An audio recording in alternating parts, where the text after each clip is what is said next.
Hello, everybody. Welcome. Thank you for joining us today. You are part of the 230 people worldwide who have registered to view this webcast powered by Yole Development, System Plus Consulting, and Nomade, dedicated to gas and particle sensors. My name is Faisal El-Kamasi. I'm a global sales support and coordinator for Yole Development. Before we get started with the webcast, I would like to give you some information regarding the logistics. You have the possibility during all the webcasts to submit questions. In order to do so, you simply have to use the box at the bottom of the screen labeled Ask a Question. We will answer as many questions today as time permits, and for the remaining question, we will make a following up via email within a week. Concerning the materials and contents, please note that the presentation is available and downloadable in the resource section. You will also receive an email after the webcast within 24 hours with a link to the recorded session. We are pleased to welcome today. So we have our first speaker, Eric Mounier, Technology and Market Fellows, Analyst in the MEMS and Photonics in the Photonics Sensing and Display Division for Yole Development. Our second speaker will be Paul Leclerc, Technology and Patent Analyst for Nomade. And we'll have Alena Barbarini, Head of Department Devices for System Plus Consulting. The content presented to you today are extracted from the following report. That is the Gas and Particle Sensor 2018 Market and Technology Report. Also from Miniaturized Gas Sensors Comparison 2018 Structure, Process and Cost Report. And also from the Miniaturized Gas Sensor 2018 Patent Landscape Analysis. Let's start the webcast with an introduction held by Eric Mounier, follows analyst of Photonics, Sensing and Display team. Eric, please. Thank you, Faisal, for the introduction. So my name is Eric Mounier, and I'm a fellow analyst at Yole Development. My presentation will focus on the market trend, technology trends, and player for gas and particles. So it will be a introductory talk before the talk about the patent and reverse engineering. So all the information is extracted from the gas and particle sensor report that has been released end of 2018. So all the data, market data, player data are coming from this report. The content of my talk will be in 5 different parts. Why air quality matters. Then there will be a part dedicated on forecast. Of course, we will cover both gas and particle sensors. And we look at forecast in unit and value, player and market shares. Another part will deal with technology and future challenge, like miniaturization or combo sensor for gas and particle. And then I will conclude. So, as you probably know, air quality is becoming more and more important, both outdoor and indoor air quality. If we look at outdoor air quality, we estimate it is the bad air quality responsible for almost 4 million deaths globally. And more than 90% of the world population lives in regions where air pollutant levels are higher than the World Health Organization specified limits. And the third point that, of course, air pollution is a major concern for environmental damage and changes such as pollution in city, health issue, global climate change. One particular thing is the presence of particle sensors in the air, specifically what we call particle matter in the size of 2.5 to 10 micrometer size. And specifically when we look at 2.5 micrometer PM, they are specifically dangerous for the health because they can penetrate the lungs and create of health issue and health problem. But outdoor air pollution is not the only concern.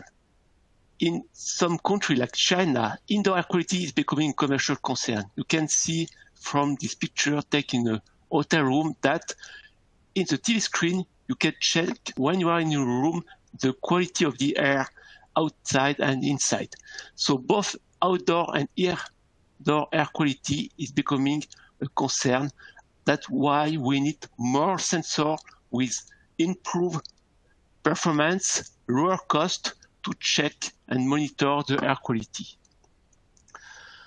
So starting with gas sensor, we have identified 7 different market segments: consumer, HVAC, then air comfort for transportation, powertrain management, also for transportation, medical, environmental, defense, and industrial safety.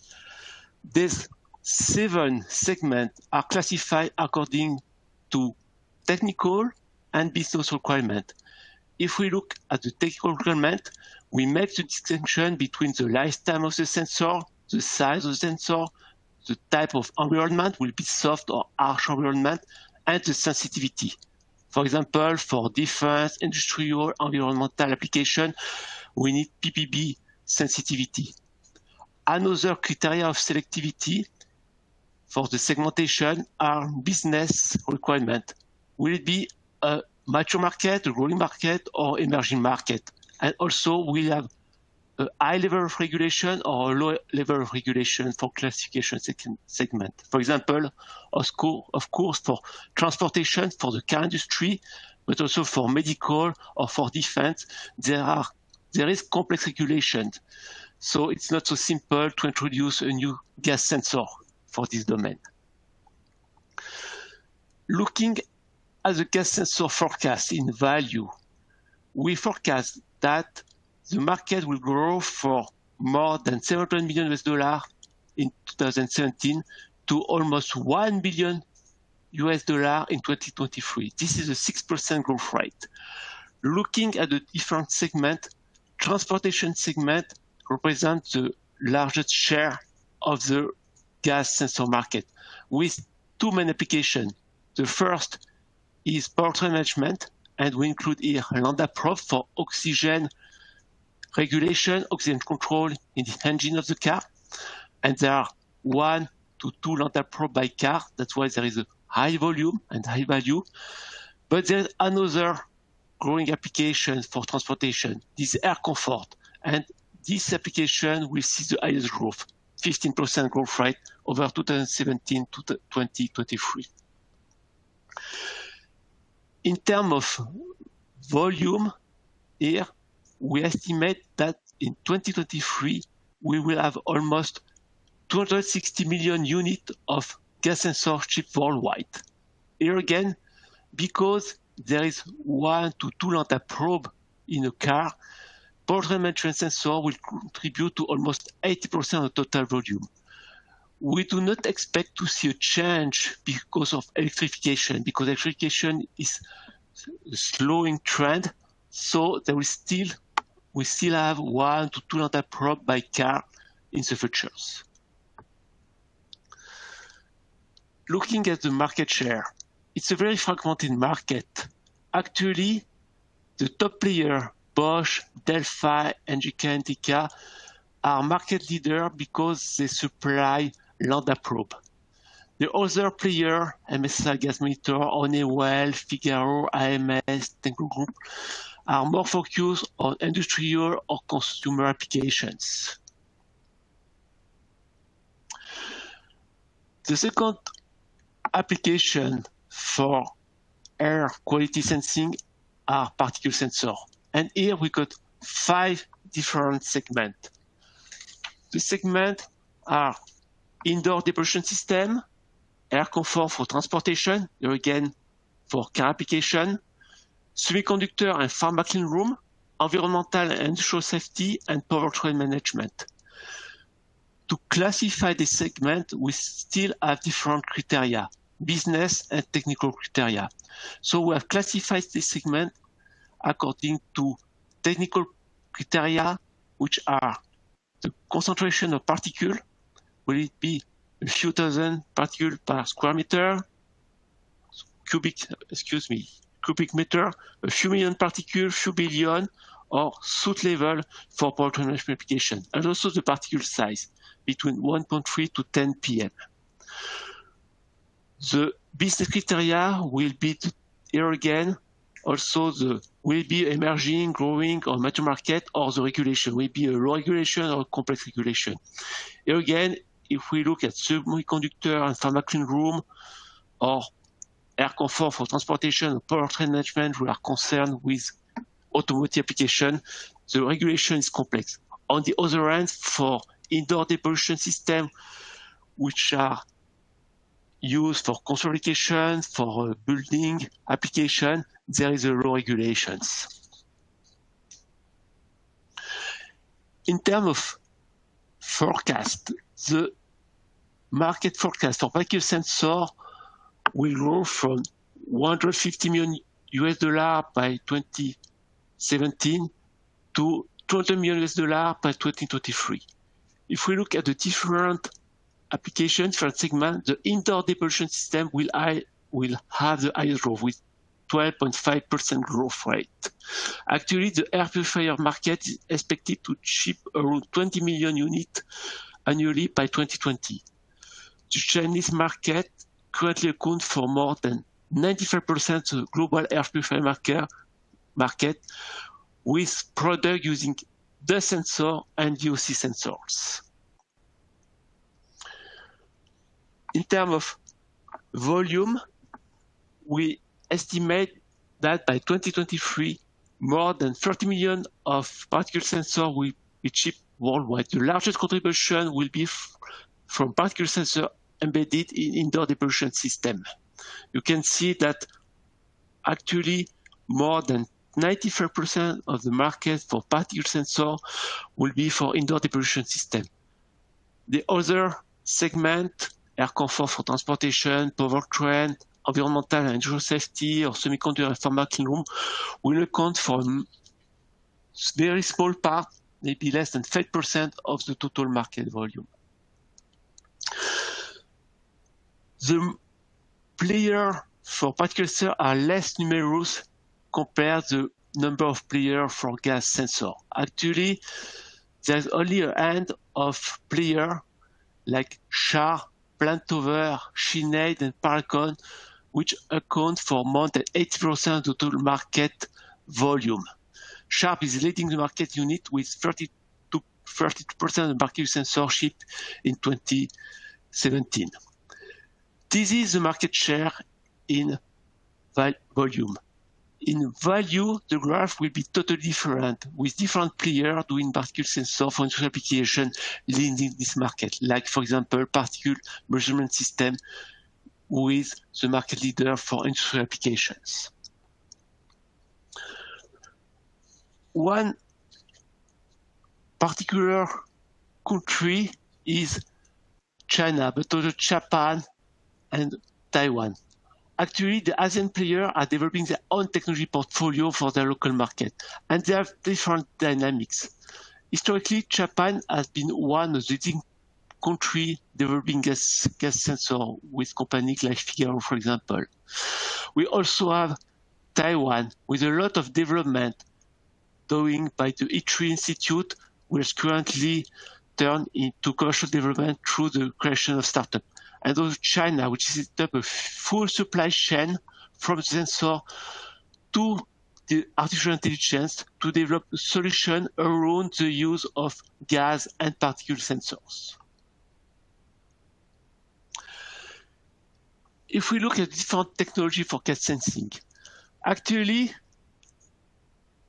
gas sensing is requiring quite old technology like electrochemical, but also metal oxide or other semiconductor technology. So there is a lot of different technology with different advantage and disadvantage. There is catalytic pellistor, electrochemical technology, metal oxide, holographic, infrared technology, photoionization, acoustic technology. And according to what you want to do you want to have a high lifetime, do you want to use this technology for environmental, for consumer or HVAC application, you cannot use any kind of technology.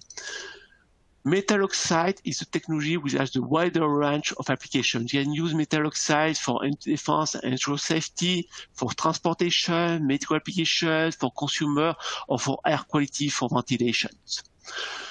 On the other hand, catalytic and polyester technology is quite limited to defense and industrial safety. Electrochemical can be used, for example, for medical, defense industrial, or transportation, but this technology is suffering from a low lifetime. On the other hand, optical technology like infrared or photoionization, which are more high-end technology, which are more precise, more performing, can be used for environmental sensing, defense and industrial safety, HVAC, or consumer applications. Actually, this is the second time we do a market analysis for gas sensor, and compared to the analysis we did in 2015, we have seen some interesting move compared to 3 years ago. Metal oxide has entered the defense and industrial safety application, for example. Some players like Robert Bosch, for example, has increased its presence into consumer application. And also one interesting player is IMS, which is present in both automotive and consumer application today. If we consider technology for particle sensor, there are less technology for them, and 95% of the market is today using optical technology, which can be used for environmental and industrial safety, semiconductor and pharma clean room, air comfort of transportation, or indoor depollution system. Actually, optical sensor is not suitable for powertrain because of the cost and the harsh environment in car. You also have other type of technology like QCM or electrical charging or resistive technology, which currently developed by Robert Bosch, which is more a soot sensor for powertrain management. What are the future challenges and roadmap for gas particle sensor? There are actually 4 of them. One is to reduce the size and the cost to allow the use of particle and gas sensor to be integrated in consumer product. So one interesting way to achieve this size and cost reduction is to use MEMS technology. And we got interesting development from, for example, Austrian ecosystem of Saint-Cyrion. So MEMS is not a sensing technology, it's just another way of using micro machine to reduce the size and the cost. Another trend is to develop combo sensor to integrate into one single package different sensor to sense pressure, humidity, temperature, VOC, or particle. The third challenge is to increase the sensitivity, to move to the PPP sensitivity while keeping a low cost. Another challenge is to have low power. Here again, for consumer application is very important. So there are different ways you can use, for example, carbon nanotube or printing process to develop low power gas and particle sensors. There are some development of combo sensor, for example. So some companies like Samyung, Paragon, Vesala, Bosch, IMS are developing combo sensor. For example, Samyung, they have a combo sensor with both particle sensor, PM2.5, PM10, and also VOC, CO2 sensor, but also with humidity and pressure and temperature using infrared technology. So it's a very complete combo sensor. Some other companies like Paragon, targeting the automotive market, is developing combo for gas, dew, humidity sensor, and also temperature. Vesala, gas and humidity. Bosch, they have a combo with different type of gas, VOC and air quality sensor, and also humidity and pressure. If we look at different technology, there are 2 main types of technology for combo sensor. It's either a metal oxide sensor technology or infrared technologies. We talk about combo. The next after combo is to move to electronic nodes. So it's one step further to gas sensing. It's even more complex than gas sensor. Actually, e-nose is sensing an odor. An odor is a combination of different gases, and you need to identify the different gases and to estimate, to see what kind of odor it is. So for a long time, the INOS has been restricted to high-end industrial application, but we have identified very interesting development to reduce the size and also the cost of the INOS to address larger volume market. So there are a few companies like Aribal, Rubix, Alena developing new technology to implement INOS in consumer or automotive application. One interesting application for automotive is car sharing. So using INOS, you can check the quality, the cleanliness of the car after they have been used. So to conclude this part dedicated to market and application, so we're all convinced that air pollution is one of the 21st century major challenge. So air quality sensor will help with monitoring to then contributing to a better environment.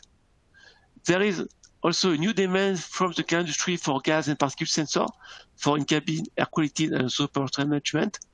In China, the demand is driven by air purifier. The total market for gas and particle sensor will be more than $1 billion with 300 million units shipped in 2023. On the technical side, all technical bricks like miniaturized laser source, system integration, micro-optical elements, software, micromanufacturing are ready to support the air quality sensing adoption. But last but not least, sensing alone is not enough. Actually, you can use the air quality sensor, but after that, the air quality sensor must trigger an action from the end customer or the related system to react if we got bad air quality, such as air filtering activation, air ventilation closing, alarm warning, like in today's high-end car. So thank you for listening. And so I welcome the next speaker now. Thank you, Eric, for this introduction. Once again, do not hesitate to ask questions using the Q&A button for the Q&A session at the end of the webcast. We will continue with patent landscape analysis from Paul Leclerc, patent and technology analyst at Nomade. Paul, the floor is yours. Thank you, Faisal. Good afternoon, everyone. So I'm very happy today to talk about one of our latest reports related to gas sensor, and more especially to miniaturized gas sensor. So the next part will be focused on the different trends, on dynamics that we have seen by analyzing the patents and the IP landscape related to this technology. So first of all, I would like to give you a quick overview of what is the actual IP landscape related to all gas sensor, regardless of the technology or the application. So as you can see on the time evolution of patent publication, gas sensor is a very old IP domain because the first patents were published at the beginning of last century. And since then, the patenting activity has always increased, mainly because of the will to develop gas sensors that are able to detect toxic or explosive gases, so more for defense application or for safety application. And what is interesting here is that in 2006, we have a strong acceleration of the patent publication, and this is due to the entrance of new players, especially Chinese companies, but also from the development of new application. And this dates around 2008, it really marked the strong interest of attraction of gas sensor from the IP domain.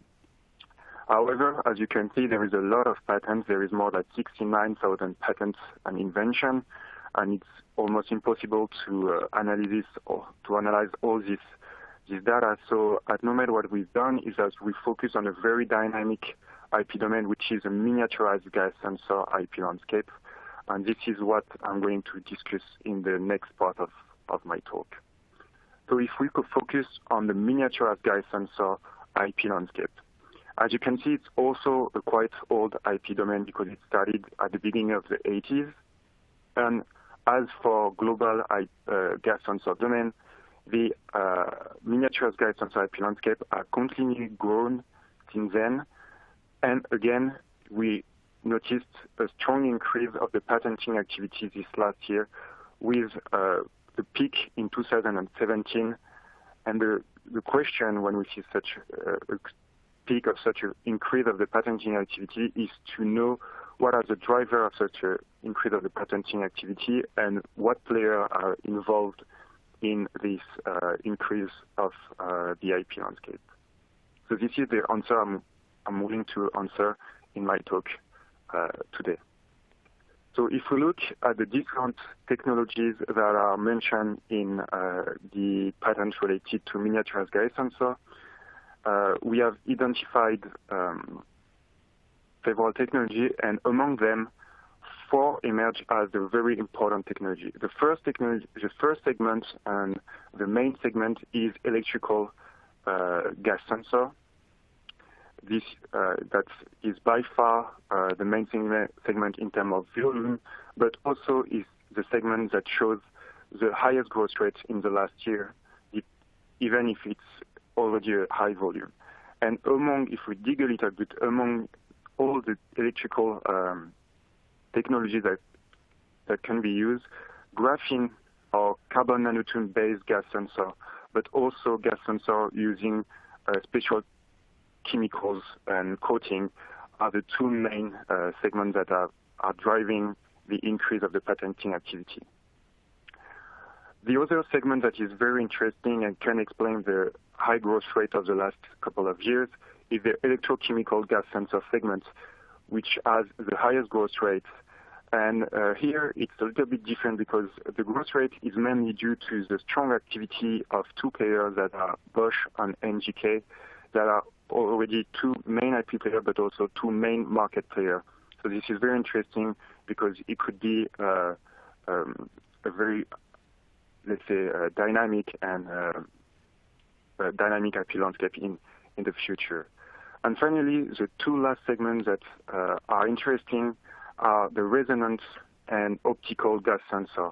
These 2 segments are not showing a very high growth rate in the last year, but these 2 segments are quite important in terms of volume of patent published per year.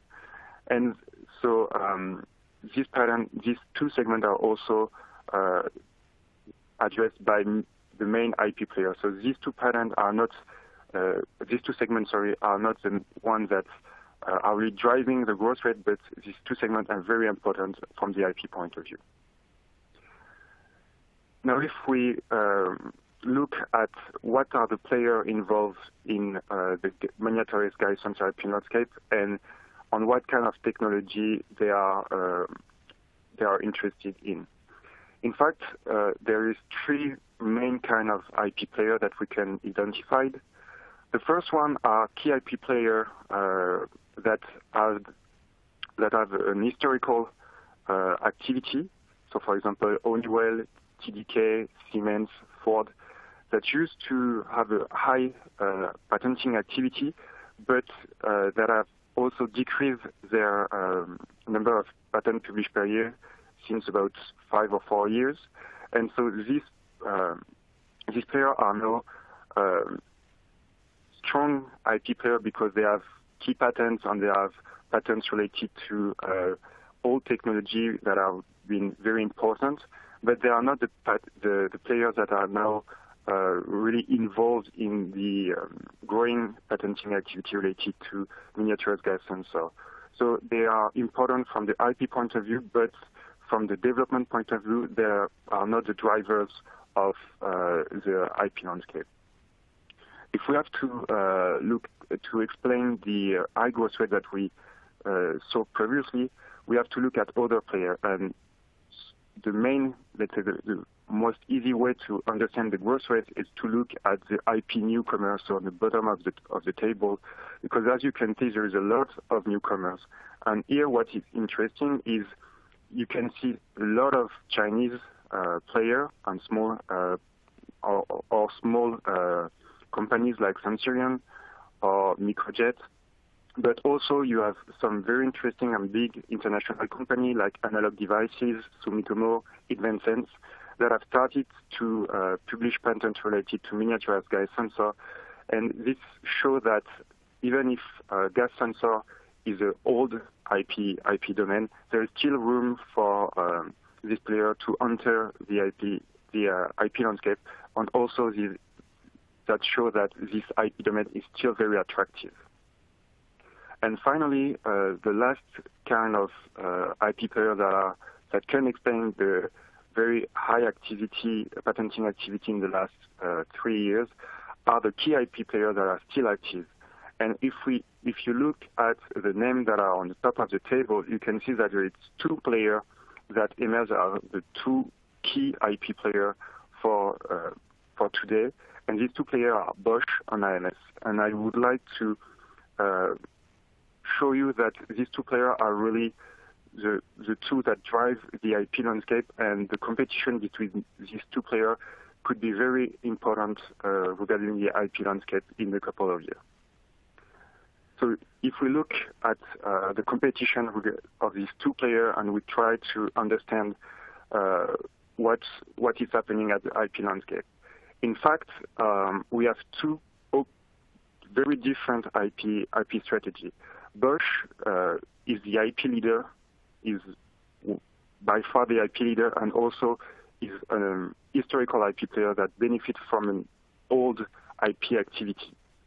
IMS, on the other hand, is a young IP player that benefits from its numerous acquisition of the last year.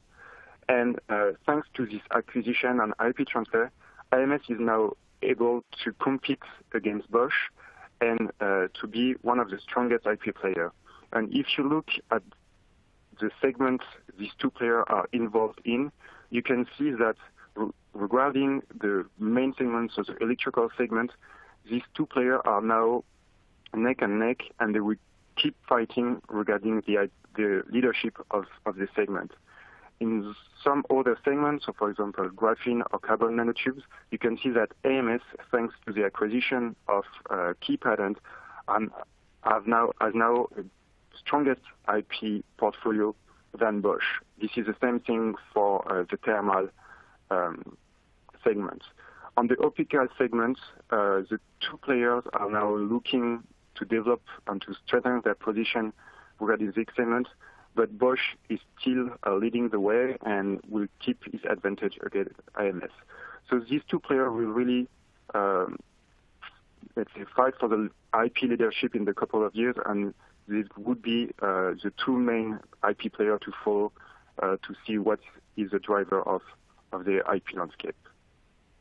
So to conclude my talk, if I have to summarize it, I would say that the IP landscape regarding miniaturized gas sensor show a progressive increase of the patenting activity up to 2016, and we have a peak in 2017, which is due to the boost of the IP activity from the main IP player, but also to the entrance of many newcomers. Especially the IP activity is focused on electrical and thermal gas sensor, which are the 2 most competitive and dynamic segments. Regarding the IP player, we've seen that Bosch is the IP leader, but in the last 2 years, IMS has emerged as a new IP competitor, and these 2 players will now fight for the IP leadership in the coming years. And finally, if we have to do a step back and have an overview of what is happening, we can see that there is a discrepancies between the market leader for gas sensor, like Yole, and also the IP leader, and the entrance of many newcomers, and also a boost of the activity of some key players that are focusing on new market, on new application. So this shows that the gas gas market is now changing, and this could impact the competition between gas sensor and manufacturer. Thank you for your attention. Thank you very much, Paul, for this very interesting presentation. So now we will have Alena Barbarini, Head of Department Devices of System Plus Consulting, who will now provide a technology overview of gas sensors. Please, Alena. Thank you, Faisal. So hello, everybody. So as Faisal introduced me, I'm Alena Barbarini from System Plus Consulting. And I will present you some tear-down analysis, technology analysis of 4 main consumer gas sensors that you can find on the market. So actually, I will present you the design and the main trends of 3 main players, so IMS, Bosch, and Sensirion. And in particular, I will show you the design of the IS-MLV-P2 from IMS, the CCS801, again from IMS, the BEM6080, that's an environment sensor from Bosch, and the SGP30 from Sensirion. So to start, why we are interested in these components. So all these components are quite new and are still available on the market. But actually, we are really interested in this strategy and the solution, the technical solution that the manufacturers implemented in this sensor. So first of all, one of the first consumer gas sensor from MS that we were interested is the ISL-MLV-P2. That actually it's a sensor designed for industrial and then used for consumer application, and in particular was integrated in Westinghouse from Nokia.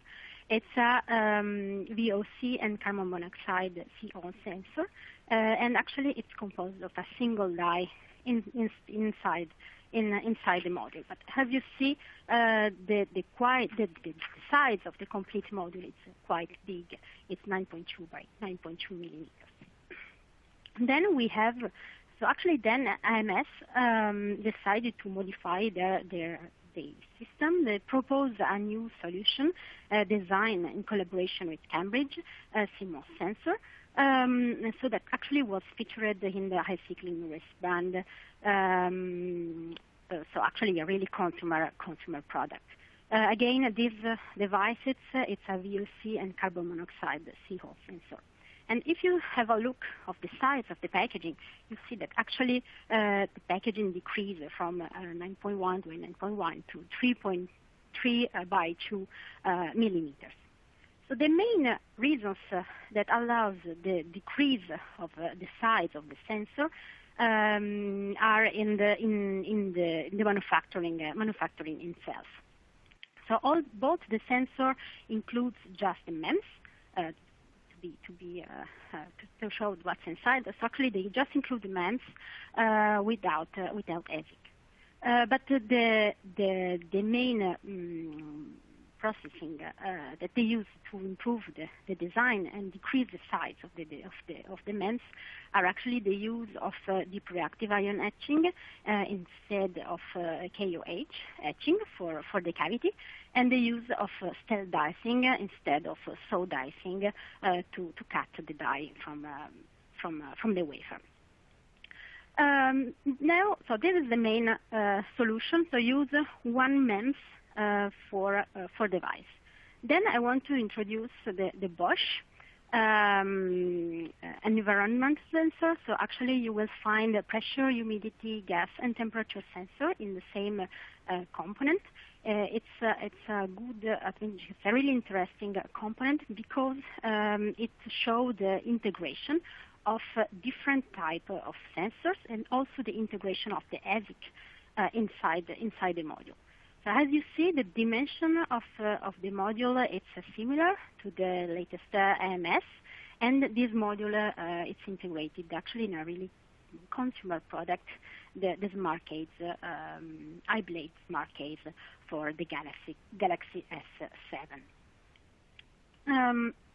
So if we have a look of just the design and the size of the MEMS itself without taking account the ASIC, we see that thanks to the innovation in terms of mainly the design but also manufacturing of the die, we have a decrease of the die size of the MEMS of 2.5 size from the first IMS more industrial to the second IMS consumer, and again even more reduction of the size of 1.8 for the Bosch BME 6080. Another example of integration is the Sensirion. So Sensirion proposes a new type of integration of their MEMS with the ASIC. So the component, it's again a VOC gas plus carbon monoxide sensor. The package, it's really small, and the solution here is to actually use just one die that includes the ASIC and the gas sensor.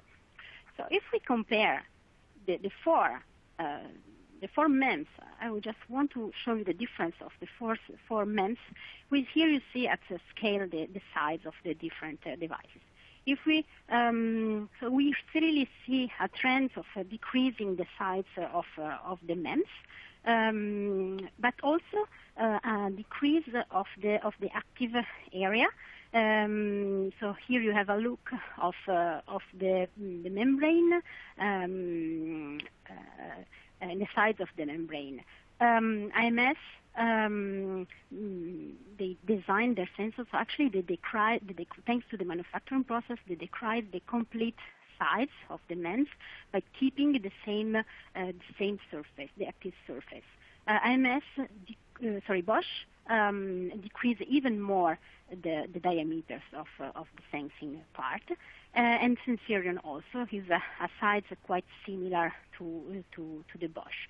But an improvement also in Sensirion is actually it's use different material for the sensing part. So tin oxide and tungsten oxide.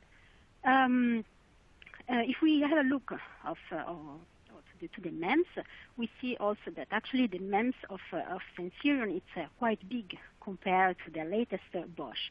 But actually this is due to the fact that inside the MEMS you still have the ASICs.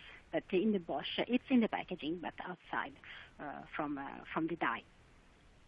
So having a look at least of these four main design, we have seen some main trends. So first of all, at the beginning, we had the use of industrial sensor for consumer sensor, and then more and more the improvement of customer sensor design. The main trends are so use in the integration, so as already Eric introduced. So the integration of multi-sensing inside the main in the same packaging.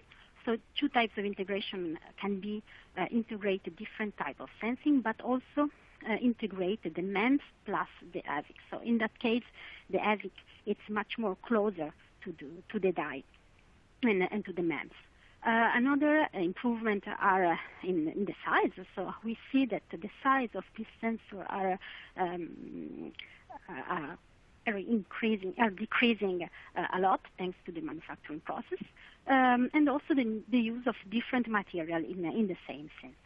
In terms of cost, so in terms of performance, it's already the response time of the die if we use an integrated sensor. So if you put close the ASIC close to the MEMS, we have a response times that it's really low, decrease a lot. We can go to less than seconds and less also than milliseconds. But this integration, this miniaturization has an advantage also in terms of cost. So if you have a look on the on the graph on the right, you have a comparison of the three smaller sensors, so the IMS, the Bosch, and the Sensorion. And so you see that if you use just one die that includes the MEMS plus the AVIX, you can still reduce the cost of your die. These are the main trends that we have seen in our technology analysis, and we will expect that actually these trends will continue. Thank you.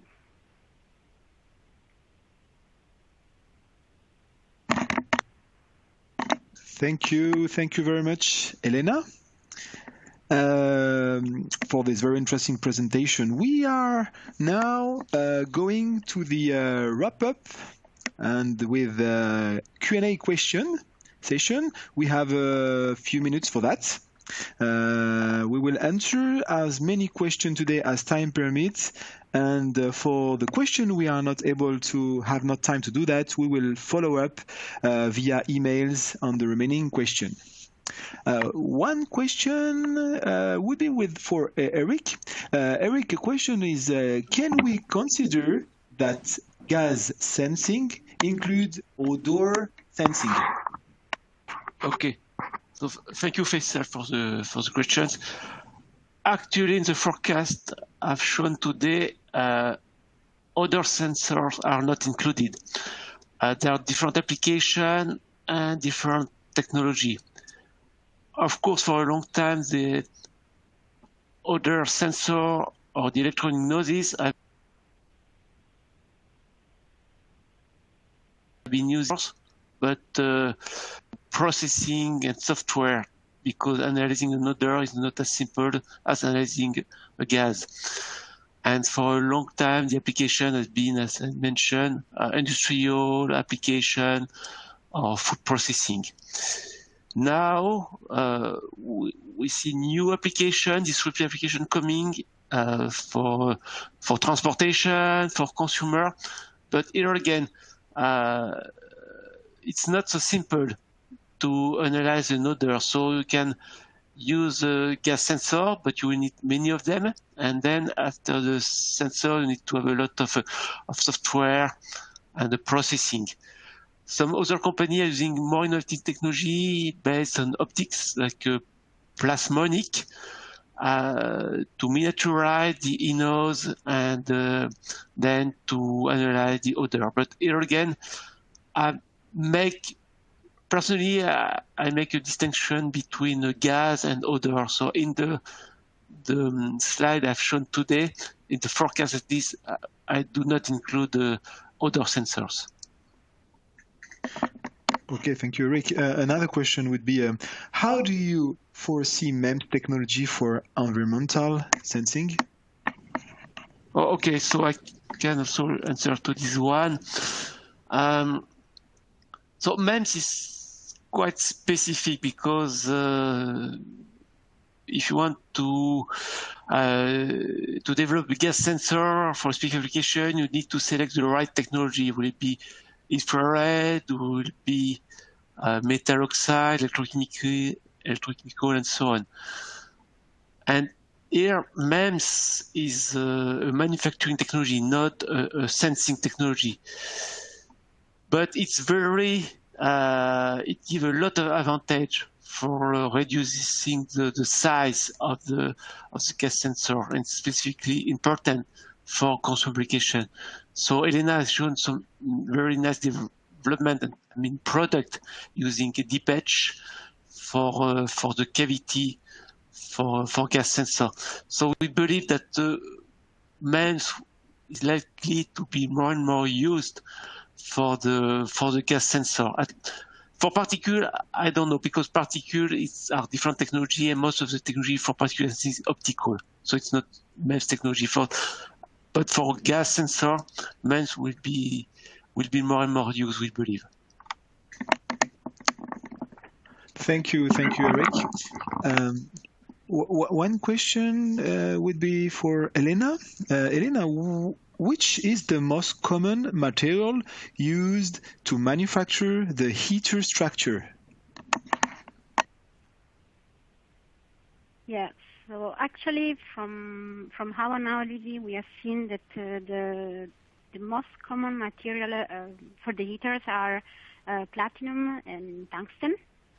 So, for example, IMS for the industrial one, Bosch, they use platinum, while the IMS in collaboration with Cambridge, CMOS Sensor, and Sensirion use tungsten for heater. And we see also that actually platinum for Sensirion is used also for the electrode. So the main material are this one. And just to be also precise for another part, the main active material used in the sensor are tin oxide and tungsten oxide. Thank you, Alena. Another question for you, please, Alena. What is the main advantage to use a single die which includes MEMS and ASIC? So actually, if you when you put so the example that I show you, so the first two IMS, they have in the packaging just the MEMS, while Bosch and Sensirion includes the MEMS plus the ASICs. So the advantage to have the ASICs integrating in the packaging. So first of all, your system is complete. You don't have to add another ASIC close to your sensor. So thanks to that, the signal also it's faster. So the response time it's faster because you have the ASIC that control close to the MEMS. You can have also a more accurate control temperature of the heater in the sensors, and actually in terms of cost, the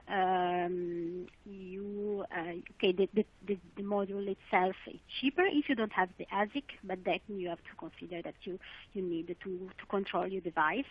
And so actually in terms of cost, you will have a component that it's completely integrated, and so in terms of systems, you don't have then to add a controlled system for your MEMS. Thank you, Alena. Paul, it's your turn now. We have a question. Optical gas sensors seems to be very attractive from the market point of view. Why it's not noticeable at the IP level? Thank you, Faisal. Good question. It's always there is always differences between the market point of view and the IP level. In fact, the attractivity of the optical level is noticeable from the IP point of view as well. The only thing that is not noticeable is the fact that there is an increase of the patenting activity. But if you look at the patenting activity from the key players, so for example Bosch or IMS, you will see that both of the key players are interested in filing patents related to these technologies, especially infrared technology. But you have also numerous IP comers that have entered the IP landscape recently. Among them, you have very big names. For example, you have also Intel of Infineon that have developed photoacoustics technology. So the attractivity from the IP point of view is also noticeable, but it's not from a volume point of view. It's more from the technology and the actors that are involved in this segment than from the number of patents and the dynamics that I've shown in the presentation. Okay, thank you, Paul. I think we still have time for a last question, still for you, Paul. AMS acquisition have successfully strengthened its IP position. Do you see any other M&A happening in the near future? Yeah, question of M&A. To be honest, I don't. There is no IP player, small IP player that comes to my mind when I look at the IP landscape. There is a lot of smaller Chinese players that could be interesting, but there is no real interesting small IP player that has emerged from our analysis. However, we've noticed a lot of collaboration. For example, NJK that have collaborated with Infineon, I think, if I remember well, to develop a technology. And you have also a lot of interesting portfolio, but that are owned by academics, especially I think CEA in France or Caltech in the US owns very interesting portfolio. So from the IP point of view, I think collaboration with such or IP license or transfer with the academics is maybe the most probable thing that can happen, more than M&A that come from the main IP player. Thank you, Paul. Okay, I mentioned it was the last question, but let's take another final question. Humidity sensor in a combo. Is this attractive for a mobile, knowing that relative humidity sensor standalone was not successful in a phone in the past? Eric? Yeah. This is a very interesting question, because actually it's asking, is there any market for an environmental sensor in a mobile or in a smartphone? So it's right that a few years ago there have been some attempt to integrate a humidity sensor in a smartphone.